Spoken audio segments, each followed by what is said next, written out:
Marhum onamga yordam beringlar. Boshqa hech narsa kerak emas. Yurib ketishini xohlayman.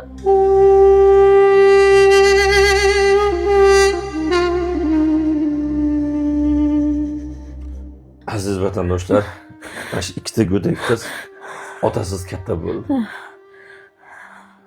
Keling endi onadan ham ayrilib qolmasin. Biz hozir Andijon viloyati Buloqboshi tumanidamiz. Opamiz o'zi birinchi guruh nogiron oyoqlaridan. Undan tashqari jigar suvrasining oxiriga etapiga kelib qoldi. Biz yetib keldik. Turmush o'rtog'i yo'q.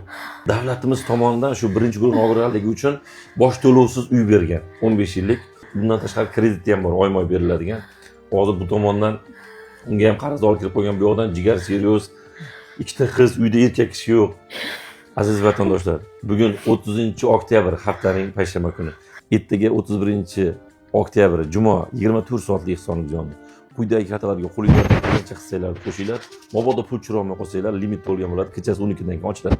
Keyin admin nomerimizni o'chirib qo'yganmiz telefonda. Juda ko'pchilar yordam berish tugul, yordam so'rab to'lib ketganida majbur bo'ldik o'chirishga. Agar ehson qilmoqchi bo'lsangiz, o'shani Telegramga yozsanglar, bu oilaning lokaziyasi bilan telefon nomerimni beradi. Bemalol kelib ehsonini qilib ketaverasizlar.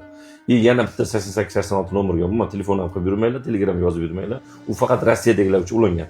Mashina ham olib qo'yishimizga to'g'ri kelib qoladi. Bunga ham yozaveryapsizlar. Bu o'chirilgan nomer, iltimos, uni bezovta qilmanglar. U nomerga kartalar ulangan. Rossiyadagi Sberbank, Hamkorbank, Ipak yo'li ulangan. Aziz vatandoshlar, pullardan keyincha shu oilaga o'z hissalaringizni qo'shib qolinglar. Shu ikkala qizimni o'zim egalariga topshirsam, keyin Alloh jonim olsa roziman. Hali bular kichkina. Yordam beringlar iltimos.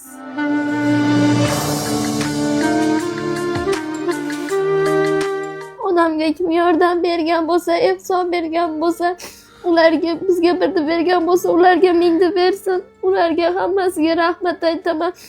Hayot davolanib ketsa bir umr duo qilaman sizlarni.